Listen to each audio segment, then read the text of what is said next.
Good Monday afternoon to you, and welcome to our coronavirus show, COVID Inside the Arizona Numbers, with our data expert, Garrett Archer. And good thing we have you here, because I'm certainly not the expert on inside the numbers. I'm just filling in for my good friend and colleague, Katie Rammel, today. So I hope you'll bear with me. And we do have a lot of numbers to talk about, Garrett. The one thing I looked at before we jumped on this is the Arizona Department of Health Services site and the new cases reported today. I mean, that is a huge number, 11,795. Yes, it is the second highest reported number we've ever had. Here's the thing. It's a Monday. We're not supposed to have this number on a Monday. Technically, these numbers come out on Tuesdays, but I talked to the AZDHS today, and they did tell me that a batch upload was done to the system on Sunday, which is a quite rare occurrence. So if what they're telling me is correct, then tomorrow's number should not be sort of in the standard pattern of numbers that we've seen. So essentially, it should be a fairly high number tomorrow, just because that's where we've been on trajectory, but it shouldn't be in this double digits, 11, 12, 13,000. So, but again, this is theoretical. This is what they told me, but until we actually see the number tomorrow morning, all I can do is just take them at face value. So they told me, once again, this was a batch upload that was done to the system on Sunday, which is a rare occurrence. They don't typically do a batch upload on Sundays. And that is what is accounting for today's very high number in cases, because you can see the death number is very low. Obviously, only one death reported today. So we know that at least one of those research systems is still sort of on the standard Sunday, Monday, Tuesday track, but it looks like the cases were not. So the cases were done earlier than typical. But again, this is at face value. We have to wait until tomorrow's number to see what that comes out to. Yeah, because Mondays, as I think most people know now, are typically lower than the other days of the week, certainly. But it's not unprecedented, right? I believe, what is it, last week or possibly the week before, we had a really high, unusually high one-day number that was like around 12,000, I think, right? Yeah, we had a 12,000, but it came on a Tuesday, which is the typical time for this number to occur. We haven't seen. I'm looking through to see when the last time we had a Monday. I didn't have that prep today, so I'll look through and see if I can find when the last time we had a Monday day that was so high. But yeah, we typically do have at least one day where the numbers are extremely high, the case numbers. And then go ahead. Oh, I was just going to ask you, how does the number of tests correlate to that extremely high number we're seeing today?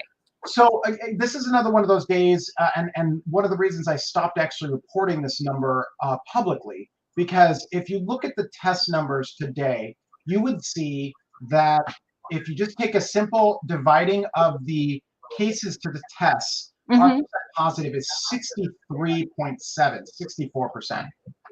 That is not only astronomical, but also incorrect. So that's why we don't want to look at that number too often, because it can cause even more sort of fear than a number like that should. So our number of percent positivity today is really closer to about 20%, just because of the way that the tests were reported and the cases were reported sort of out of sync with each other. That's what caused this 64%. But that doesn't mean that our dailies are getting anywhere near that. If we look at, and I'll just take you really quickly to our laboratory testing website or dashboard, and you can see this is a better reflection of what our percent positivities look like. Our most recent is 22. I'm trying to get to it. 22%, but there's not a lot of tests yet. So we have to look at this one right here, which is the week prior, December 6th, the week starting December 6th, which was last week, 6th through the 12th. And you can see the percent positive for that week was 18%. And this 22% is only off of a few cases. So we don't want to look at that one right now. We're still in that sort of 19% positivity rate. Some notable things that did happen today. We have a new sort of lead day for both cases and tests. On December 7th, we have 29,008, or excuse me, December 8th, 30,276 tests conducted. That is the new high for the system. And then when we look at cases per day, we also have a new high. December 7th, is now at 8,013. So these are our new peak days for cases in Arizona. Boy, I mean, just taking a look at that, even without diving down deeper into the numbers, and you just see where that curve is and how high we are right now. So, Gary, is this still, I think, the fallout from Thanksgiving that we're seeing, or is this just continued growth? Well, what you see, this is what we have that's very interesting right now. You see, and tomorrow's gonna tell us a lot. So that's we're still in the situation, because if you see these curves right now, you can see they're fairly level, right? I'm expecting this number to go higher. 8,000 is not where it's going to end. It's probably going to end closer to, I mean, who knows? Hopefully it only ends closer to 8,500, 8,600 instead of 10,000, because really we haven't seen, if you look at these numbers, you can see there's been a consistent step up week to week, right? So Yep. November 18th, 4,700, November 23rd, 6,000, November 30th, almost 8,000, and then December 7th, 8,000. But that's, if you notice, the step up between November 30th and December 7th is not that high right now. Mm-hmm. So we don't know what that step up's going to be. That either, again, indicates that we might be seeing a leveling off of cases, or we're just going to have a really big report tomorrow, and either tomorrow or the next day, and we're going to see another step up, and we're going to be in a situation where we might be getting close to 10,000 confirmed cases a day. Again, I don't know, but that's sort of the two options we're at right now, is we're either going to be level for this next week, or we're going to be up in the 10,000 range. Yeah, but you don't think that we've crested this yet, and might be on a downside in any way? I would say we would need 3 more daily reports to see how these numbers fill in, to say if we are truly level or not. So really, we can look at that. We can look at that again on Thursday to see if what the numbers look like. If this number 8,000 hasn't gone up another 1,000, or 2,000, then we might be at a leveling point. But again, that all depends on the next 3 days of reports. Yeah. Let me ask you to go back one more time to the summary page, because I want to ask you about something. And this is just something that I've noticed when I go on there pretty much on a daily basis at this point. And we talk about percent positivity. And I know you said we're right around 20% probably, right? But there are all sorts of percent positive numbers that are on this. So how do those correlate to what you were saying about it's about 20%? Sure. So these are, every percent positivity you see on here is a cumulative percent positivity for the entirety of reporting. Gotcha. And what you'll notice, there's 3 of them that are specific here. This 11.1, which is total, a combination of diagnostic and serology. And then you have a diagnostic percent positive and a serology percent positive, which is 7.6. So this 11.6, I'll focus on this because this is the most important of these percent positivity rates. This one is just the cumulative number of this against this. So 420,000 cases against 2.5 million tests comes out to about 11.6. What's interesting about this number, however, is that it is on the increase. It only increases by about 1/10 of a point on every few days, but it hit a low. Let me see if I can find the low here really quick. Sure. I want to say it hit a low at 10.1, and it was around early November in which this number was 10.1. It hit a high. I think its high was, let me look at this. The high was about 14. Yeah, okay. 14.6 looks like it was the high. Yeah, 14.6. And then now we have been increasing from 10.1. So we've increased about 1.5 points since this new rise in the pandemic, if you will, this new surge. We've increased about 1.5 points. And that has a lot to do with the fact that we're testing a lot more than we did during the first surge as well. Right. And so, I mean, it's just basically averaging, right? Where it's like you say the more tests that are done, the more it takes to move the number on the percentage. Exactly. Yeah. I mean, if we were doing a whole bunch of tests and a whole bunch were coming positive, then of course the number is going to go up faster. Right now it's going up by about 1/10 of a point. Sometimes only takes 1 day to do that. Sometimes it takes 2 or 3 days. Yeah. So now one of the other things I noticed just in checking the website myself periodically is that the serology percent positive always seems to be lower than the diagnostic percent positive. Any thoughts on why that is? Yes, I think the serology, if you notice the serology percent, the total number of serology tests is only about 377, and we only get about 1,000 of those a day sometimes reported in. As you can see, we have about 1,000 today. And what this is this is obviously not case numbers. This is people who tested positive for the antibodies. And so we have seen this number has consistently gone up since the very beginning. It did go down a little bit, but really it's pretty much been on an upward trajectory. It's basically saying that we have 7.6% of these 377,000 tests that we've done have come back with someone who has an antibody. Now, the thing with the antibodies that are interesting is it does appear, just based on the reporting, that most of the serology testing is being done in the healthcare industry. It's being done by registered nurses, by doctors, possibly by congregate settings like correctional facilities. But this isn't a widely, this is not a test that is done in the wild. We do not have a, I mean, the best statistical representation we have for the number of people in Arizona or in Maricopa County that have the antibodies is that test, the one that Maricopa County completed a couple weeks ago, which I believe said about 20% of Maricopa County tested for the antibodies, and that was a statistical test. Yeah, and does that hold pretty much with all the other numbers that you're seeing? That 20%? Yes, I would say yes. I'd say the way that the numbers, if you look at the modeling and you look at where things are going, I'd say 20% does look correct. Now, I know some people, I see that there's some comments in here of people being upset about or asking about the percent positivity and if there's false positives in there. I would say that early on, there was a lot more instances of false positivity rates that were in the system. However, once antigen testing was in place and started becoming a widely available thing, that brought the false positivity down by a pretty decent amount. And the reason for that is that you can't get a false positive on an antigen test. You can get a false negative, but not a false positive. And so since a lot of people were taking these antigen tests, which are the saliva tests, if they got a positive on that, the documentation at AZHS said that, okay, if you get a positive antigen test, then you have to take a positive PCR test, because that's the only way to truly confirm that you have COVID-19. And so because they were getting these saliva tests and more people are getting the saliva tests, if those come back positive and then they take a subsequent PCR test that comes back positive, it is much less likely for that to be a false positive, simply because they have the antigen tests that happen first that those cannot be false positives. Yeah, I wonder how many people follow through on that. If they get a positive though, and they say, okay, I'm supposed to go get this PCR test now, how many, I wonder what the percent of people that actually follow through and do that is. That's a great question. I don't think we have any numbers that could relate to what that would be. You're right. I do not know how many antigens convert to PCR. I just don't know. Yeah, well, it'd be an interesting thing to know. All right, anything else that jumps out on you on this particular website before we move on to some of the other things that you track? No, I think we pretty well covered most of these. We can go back to hospitalizations at the end. We obviously have to spend a lot of time with hospitalizations because in many ways those are more important than even the case numbers right now.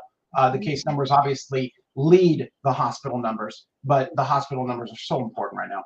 Yeah, let's go over to the RT Live, because that basically shows how much this is going through the community, right? I mean, this is how much it's going through the state. For every one person who has it, how many other people they're infecting? Yeah. Yes. So we were this. Now again, the way that this calculates what the calculation was a couple weeks or a couple days ago is not as relevant as some of these other metrics we're looking at. But if you recall, we were at like a 1.22. That was what our calculation was a couple days ago. It's obviously gone down. It's gone down to 1.12 right now. We have stayed, I know, Faye, you're not doing this show with Katie and I that often, but we've been in this 1.1 to 1.5, 1.1, excuse me, not 1.5, 1.1 to 1.15 sort of area for pretty much 3 weeks now. And that's really what's showing the growth of COVID-19 in the community right now. Is they're coming, that we're staying in this 1.1 range, and you see it is sort of in the high range of states right now. There's only a couple states, there's 1, 2, 3, 4, 5, 6, 8 states ahead of us at this point. Yeah, we were leading at one point recently, right? We were, yes, for about 2 days on Friday and Saturday, I believe it was. We were at the top. We were 1.22, which I think was Tennessee at right now, 1.18. So we were a little higher than even what Tennessee is showing right now. Yeah, and it sounds funny to say we were leading because it makes it sound like you want to be there. We don't want to be there, obviously, but I just making note because I did notice that the other day, and I was like, wow, we've got some problems. Yes. It's definitely a concern to see it when it pops up like that. But and we're going to see that a little bit too today. That's one of those things with these weekends, is sometimes weekend noise can cause the number to pop.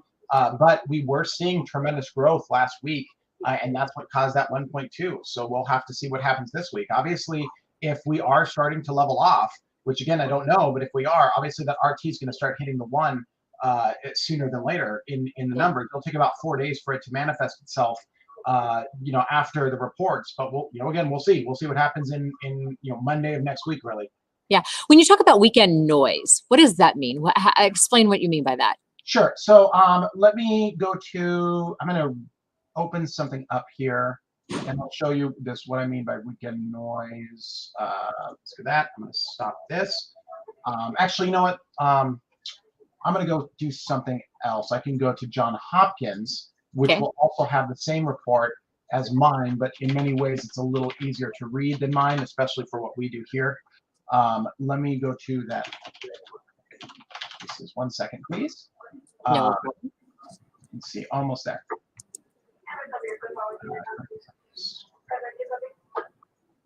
All right. Yep. Okay. I'm putting it on now. Sorry about the wait.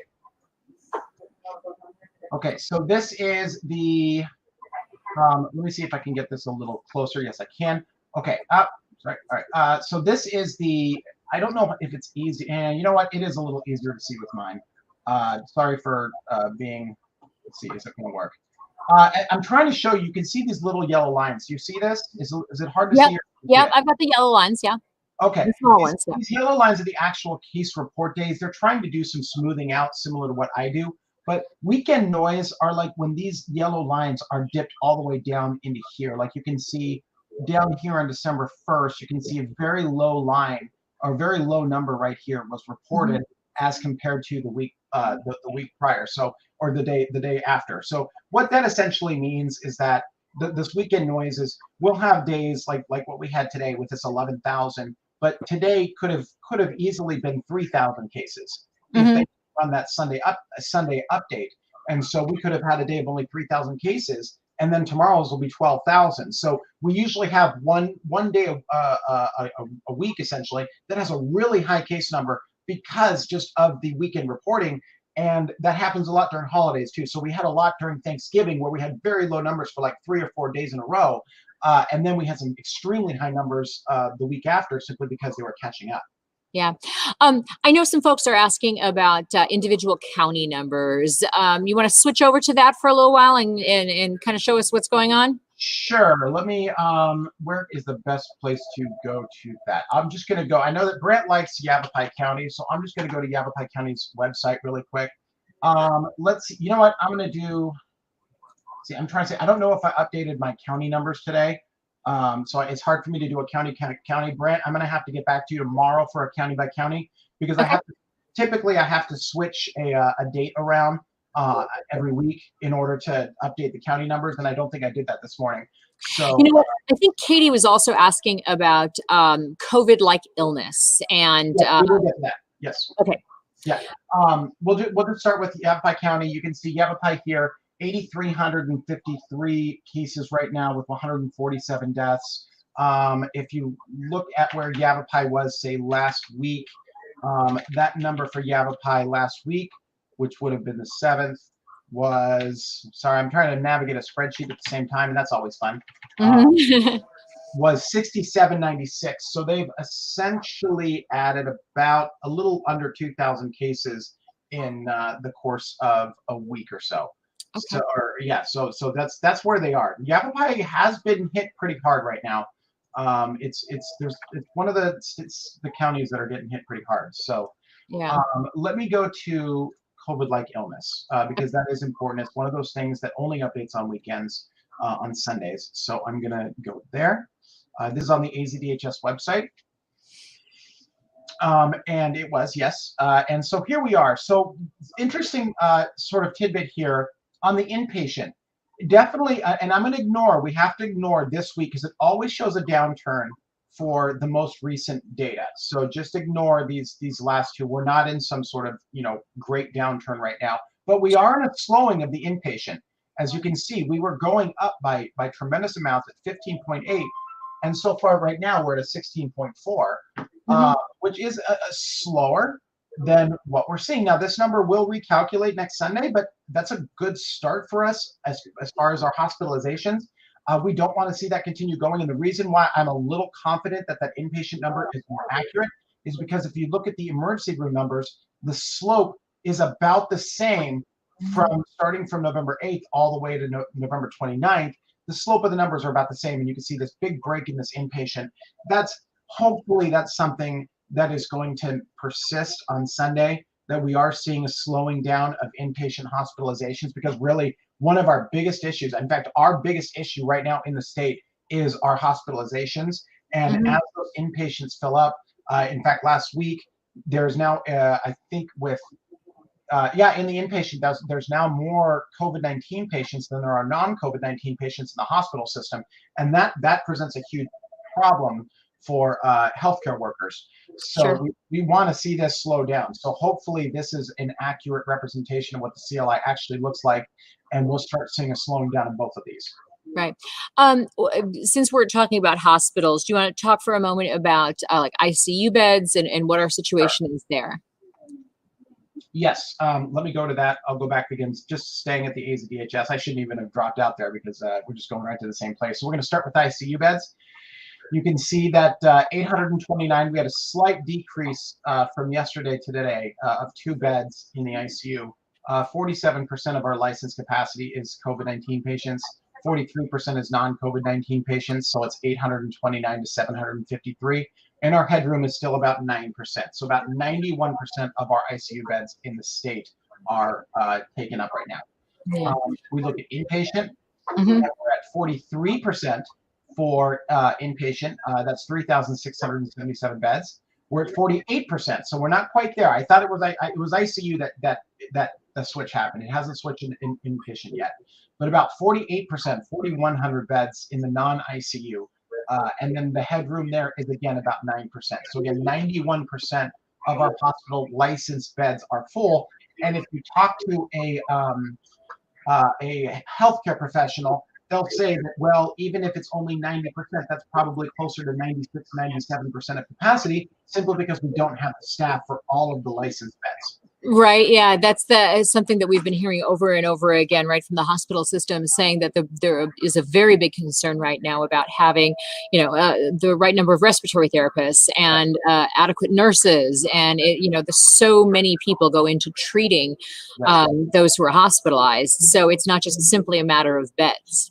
Yeah, exactly, and you're exactly right, and that's the biggest concern that the healthcare workers have, is that they just simply don't have the staff to handle the COVID-19 patients. They're a lot more resource intensive than most of the other patients in the hospital. Emergency room department beds, still at 53%. You can see this has been on an uptick for about a month now, going from about the 40s to the 50s. If we look at the ventilator usage, you can see this has gone up to about 49% of the ventilators capacity were being used in Arizona right now. And this is COVID-19 agnostic. This is just all ventilators. When we go to the actual metrics, you can see this is, we talked about this, the inpatient numbers are now higher than they were in the summertime. And they're at, what are they today? They're at 3,677, a slight increase from yesterday. Ventilator use, again, a slight increase from yesterday at 542. ICU beds, slight decrease from 831 to 829. But still not quite, the ICU numbers have not reached summer peak quite yet, but we weren't expecting them to reach summer peak until at least this week. So we'll see if that happens. Yeah. And the hospital numbers are always pretty rock solid, right? Because they report every day. So these are self-reported numbers. These do not have the same amount of noise. Now, there can be situations in which a hospital neglects to report for the night, because this is literally requiring for this to work, all of the hospitals have to report these bed counts and these patient counts. So if one hospital doesn't report it, obviously it could cause a little bit of jitters, because with my conversations with the AZDHS, if a hospital doesn't report, then their number simply just carries over from the day before. I see. And so you could get an unusually high number one day, but it's not really reflective of what's happening inside a hospital system, let's say, or an individual hospital. Yes. You can see right now we're in a, and this is pretty typical, we're in a downswing for the emergency room departments. Our highest was at 2166 on 12/9. We're at 12/13, 1779. But if you look at every other week, it is typical to see a peak and then a fall for about 5-6 days and then another peak. So we're going to be watching this one to see if we go and make that next step up. And this again will help us determine what the CLI numbers are going to be, because this one tracks very close to the CLI. So we'll have to see what happens here. If the numbers flatten out or if they go down, it's going to determine the next couple of days. And intubations, again, another decrease from the high for last week, because intubations have stayed relatively level from the week prior, and in fact for the last 3 weeks the intubations have been fairly level. Right. Well, hopefully maybe that's an indication of at least a little bit of leveling off. But as you say, we will have to wait and see on that. Let's go back a little bit to the counties. I know you talked about Yavapai County a bit, and obviously we've focused statewide quite a bit. Do you have some other county numbers that you can share?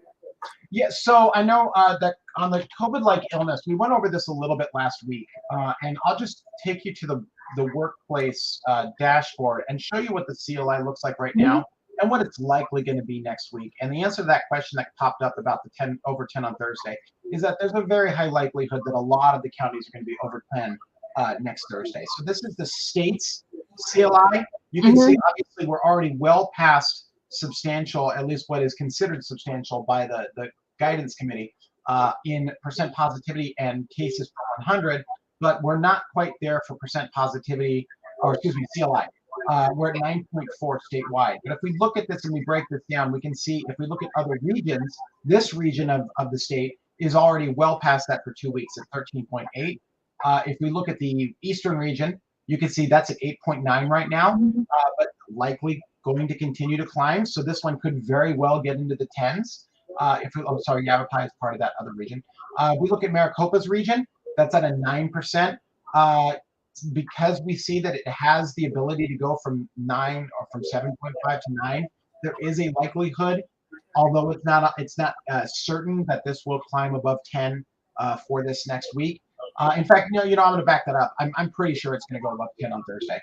And then when we go to Pima, you can see Pima's already past the 10 mark, and they will likely carry this over for another week, because as you can see, this is November 22nd.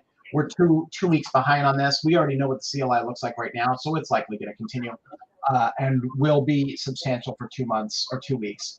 And then, Yuma, which uses another one, they're at 8.9, and they'll likely 10. So the reality is that most of our counties are going to have a CLI over 10, if not all of our counties will have a CLI over 10 next Thursday. However, it's going to take next week for them to be over 10 for 2 weeks. So that would be the 24th. So Christmas Eve, all of the counties will probably be insubstantial at that point. Oh boy, and as you say, we get into, again, much like we had with Thanksgiving and the concern about people visiting and family coming and visiting, and now having that same situation happening all over with Christmas and Hanukkah and all of the other holidays that fall this time of year, and what that might do to our numbers. Yeah. I mean, we've seen our mobility go down, but we know people are, we know that people are gathering, and that, this thing spreads indoors. So I would say, just if, I'm not a doctor of any source, but we already know that these things spread indoors. So just obviously, if you go indoors and you're in close proximity to people, take as much precaution as possible, because that's where this thing's going to hit. Right. Let's focus in on Maricopa County for just a moment, and kind of show us the map, and then show us sort of the zip code area, and what we can glean from that.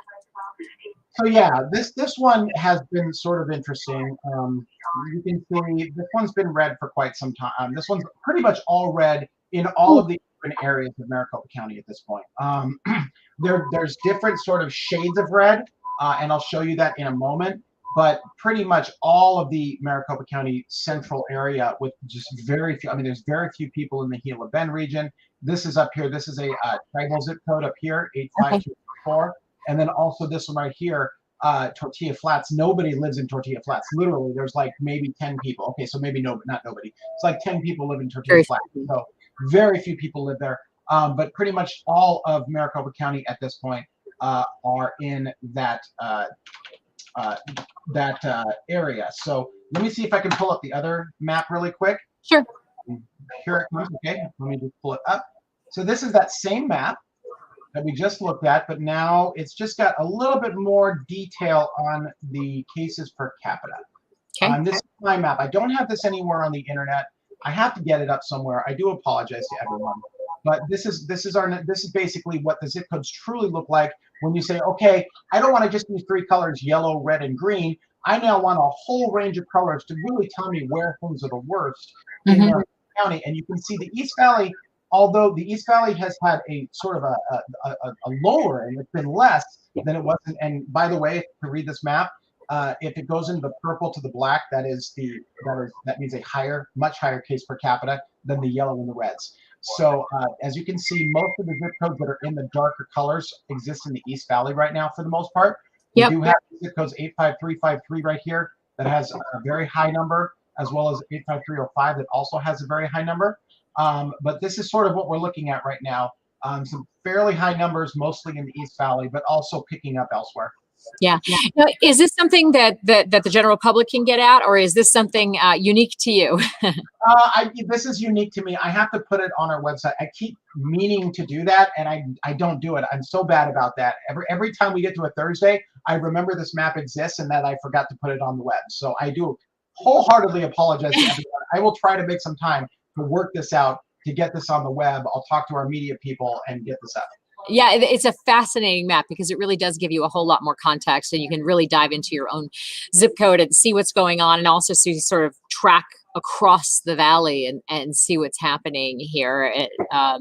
As you know, we're coming out of a weekend and what's going on. What other numbers sort of stood out to you today that you saw? I would say, aside from the hospitalizations and the CLIs, that pretty much takes care of most of the numbers that stood out. I mean, obviously that case number was the biggest standout. I do want to point something else out today before we move on to modeling. Just to kind of compare us to what's going on with the rest of the country. We obviously had that RT, that rate of transmission that was in the 1.2 area. And when we look at the DVOC 91, which is the normalization of all of the data that comes in, but we can compare ourselves per capita, you can see that right now we were doing pretty well for quite some time, but now Arizona is very quickly moving up to the top of the ranks again. You can see Rhode Island, Tennessee, Ohio, Indiana, North Dakota are all ahead of us. However, many of these are on a downswing. We are on an upswing. And this doesn't even account for today's number, which was very high, likely going to take us above Indiana and North Dakota. So we're right now, it looks like Arizona, unless these things start to level off, we are going to be, it's very likely, or it's likely, I don't say very likely, there is a chance that Arizona will again become the state with the highest per capita case rate in the country. Right. Since the map is a little bit small to see, can you show us like who's doing the best there? Sure. You know what I'm going to do is there's a way to actually do this and only look at certain regions. Okay. So I'm going to pay Arizona to certain regions. So this is the Northeast. You can see Rhode Island is the only state ahead of Arizona in the Northeast. However, a lot of the states are very close to where Arizona is: Pennsylvania, Connecticut, Massachusetts, New Hampshire, with Vermont and Maine being at the very bottom of the numbers. If we go to the Midwest, you can see Arizona is sort of in the top, but there's 3 states in the Midwest that are above Arizona: Ohio, Indiana, North Dakota, with Kansas and South Dakota being very close to Arizona, and then Minnesota, Illinois, Wisconsin, Nebraska, and then Missouri, Michigan, and Iowa being below that, but still not in the lower case ranges of the rest of the states. The South, you can see Arizona is pretty much higher in case per capita than almost everywhere in the South, with the exception of Tennessee. You can see Oklahoma, Delaware, Alabama, Kentucky, all of these states is southern states, and Florida's down there, obviously, and then District of Columbia is at the bottom. And then the West, as soon as it populates, we are at the high of the western states. So it goes Arizona, Idaho, Utah, Alaska, New Mexico, California, Wyoming, Montana, Colorado. However, we are the highest of all of these, but most of them are fairly close in per capita. As you can see, Idaho is just under us. followed by Utah, Alaska, New Mexico, and California. So we all have about the same case rate right now in those states. But again, California, or not California, Arizona is still obviously in an upswing. I don't really know where the others are. I'm not tracking the others as strongly as I am Arizona. So I don't know if their current numbers are on the upswing as well. Right.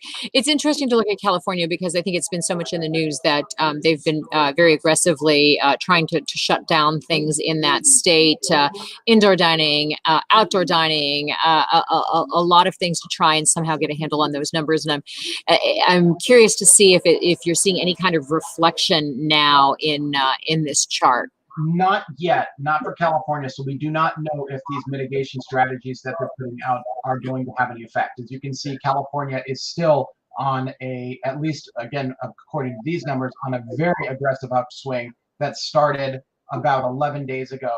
They were at about 37.7, and now they're at 79.1. So that's a pretty aggressive upswing. I think that's even bigger than ours. Yeah. Ours really has been, I mean, well, I guess ours is a little more sustained. If we look at 11 days ago, where are we 11 days ago? 11 days ago, we were at here, about here. We were at 59, so we were already higher than California, and now we're at 86.7. So Right. there's definitely been a more sustained and larger increase, but we were already higher than them and have continued to be so. Yeah. All right. I know you wanted to talk about some of the modeling. You want to hit that topic? Yeah, let's just go over the modeling really quick. I'm going to take out the easing. What we're looking at is the University of Washington modeling. Okay. And we're just going to look at the projection of where they think we are.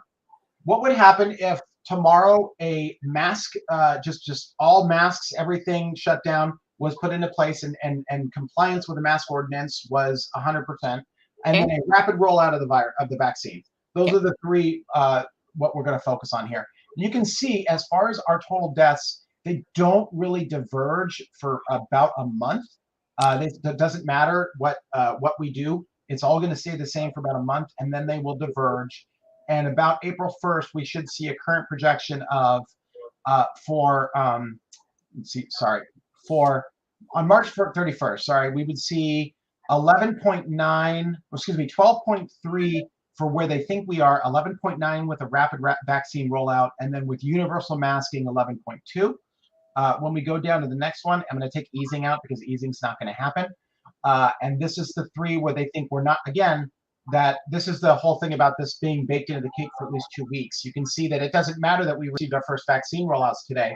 It doesn't matter what happens. If tomorrow they said, yep, everybody wear a mask and everybody did it, it wouldn't change anything for 2 weeks, and then we would start seeing a change. Obviously, with the mask rollout, it presumes that it would drop significantly, but the vaccine doesn't really take into effect until February 6th. And by the end, it does think that our daily deaths, 12.8 is our current projection, and in April, universal masking 10, and then vaccine rollout 7.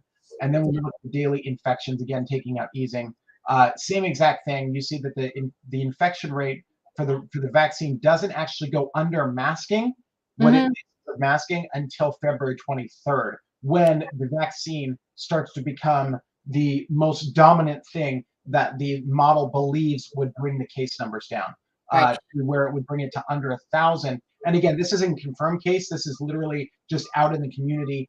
1,000 people a day would be getting COVID-19, as opposed to if the vaccine rapid rollout didn't happen, they think it'd be about 2,000, so about double. Yeah. And I imagine one of the things that they take into consideration is the fact that you need 2 doses of the vaccine. So you're going to have some lag time no matter what.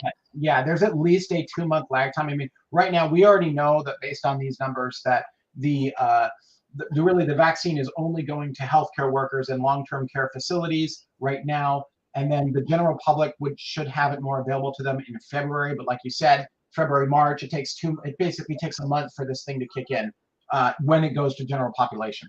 All right. All right. Well, as I've seen people say over and over again, it can't come quick enough that we need to wrap this thing up as quick as we can, because there has been so much sadness and so much disruption and so much death from this that I don't know if someone is going to be taking I know a friend of mine who's an RN is getting a vaccine tomorrow. So we're getting to the point where we're going to have our first vaccines being administered either today or tomorrow, but it's happening right now. Well, we will send good thoughts, and hopefully that will, sooner rather than later, get us back to some semblance of normal. Garrett, I thank you very much for putting up with me, as I always do, and I fill in for Katie. It's so educational and it's so interesting listening to you. Thank you. All right, that'll wrap